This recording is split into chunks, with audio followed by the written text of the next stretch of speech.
আমার এই ছোট্ট সংসার, এই ছোট্ট সংসারের কাজ নিয়েই নিজেকে ব্যস্ত রাখি। এতেই আমার ভীষণ ভালো লাগে।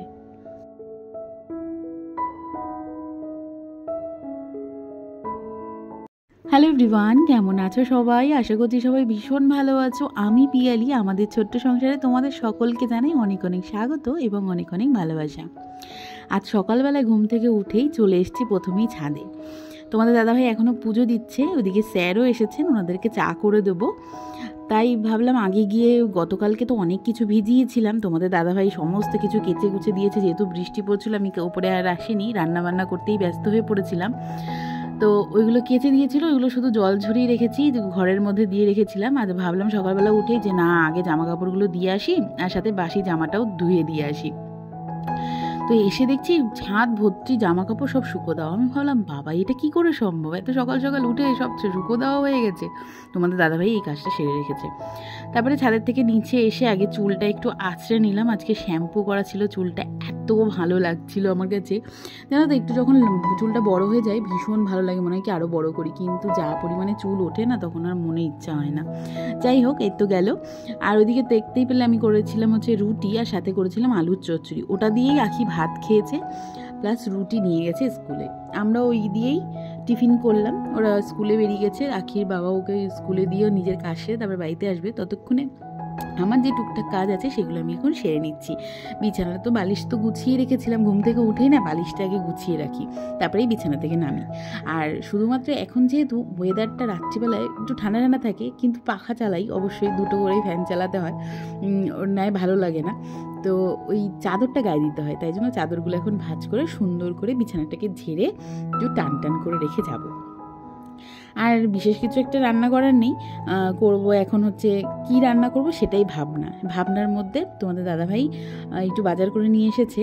আজকে আর মাছ মাংস ডিম কিচ্ছু করব না, কারণ হচ্ছে এই সামনেই তো আসছে হচ্ছে রাধা অষ্টমী। তো রাধা অষ্টমীতে ভেবেছি যে একটু মানে পুজো দেব, তো ওই জন্য ফ্রিজটাকে এঁঠো করা যাবে না, তাই জন্য এখন আর মাছের দিকে যাচ্ছি না। যতটা মাছ না খেয়ে থাকা যায়, মাছ আনলে তো একটু একটু থেকে গেলে সেটা ফ্রিজে রেখে দিতে হবে, তো ফ্রিজটা আমার এঁঠো হয়ে যাবে। এই ফ্রিজটা এঁঠো করা যাবে না, কারণ ওখানে ওই রাধা অষ্টমীর জন্য আমি কিছু মানে ঠাকুরের ভোগ রেডি করে রেখেছি, তোমরা জানোই, কারণ আমি সেদিনকে তোমাদেরকে বলেছি আগের ব্লগে। ওখানে আমি তালের বড়া করে রেখে দিয়েছি। এখন এখানে আমি আলু ভাজা করে নিচ্ছি, আর সাথে এই আলু ভাজাটা হয়ে যাবে, তারপরে যেটুকুনি তেল পড়ে থাকবে সেটার মধ্যেই আমি কিন্তু ডালটা রান্না করে নেবো। এই জন্যেই আজকে আর অন্য কোনো বাসন না ভরাতেও ইচ্ছে করছিল না। অন্যদিন কী হতো বলো তো, তাড়াহুড়ো করে আমি কি হয় প্রেশার কুকারে বসিয়ে দিতাম, আজকে আর তা করিনি। এখন আলু ভাজাটা হয়ে গেছে, এখন ডাল বসিয়ে তারপরে আমি যাব হচ্ছে স্নানে। তার আগে একটু রান্নাঘরটা গুছিয়ে নেব। তো চলো তোমরা ভিডিওটা দেখতে থাকো।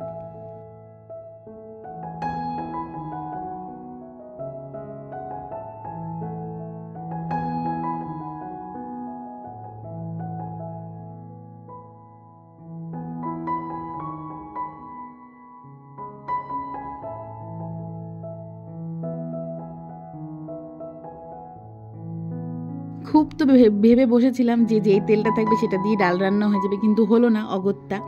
আর আমার তো এইটুখানি একটা ছোট্ট সংসার, এই ছোট্ট সংসারে বিশেষ একটা কাজ নেই, তবুও যতটা গুছিয়ে গাছিয়ে রাখা যায়।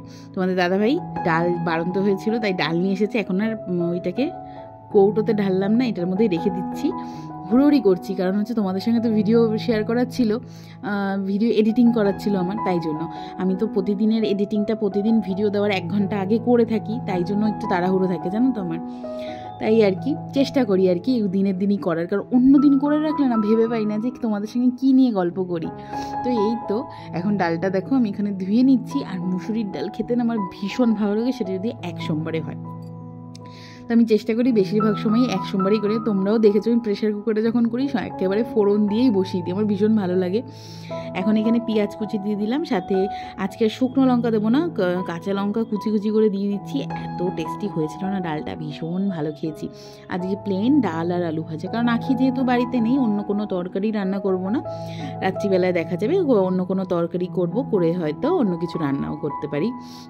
অন্য কিছু বলতে ওই মাছ মাংস বাদে, কারণ তোমাদের দাদাভাই আর আমি এই ইয়েটা নিয়েছি যে দরকার নেই, 1 সপ্তাহ মাছ মাংস না খেলে কিছু হবে না। তো হ্যাঁ, পেঁয়াজটা অবশ্যই খাচ্ছি, এটা তো আর ফ্রিজে কোনো কিছু ফ্রিজে রাখছি না আর কি, খাবার দাবার যেটা এই বেলার রান্নাটা এই বেলাই শেষ করছি, ওই বেলার রান্নাটা ওই বেলাতেই শেষ হয়ে যাচ্ছে, এরকমভাবেই কাজ করছি, কী আর করি। এখন এইখানে যে একেবারে দেখো আমি এখানে জল নিয়ে নিয়েছি, ওই ডালের মধ্যে, ওর মধ্যে নুন হলুদ সব কিছু দিয়ে নিয়েছি, যেন ভীষণ তাড়া আমার। তো এই তো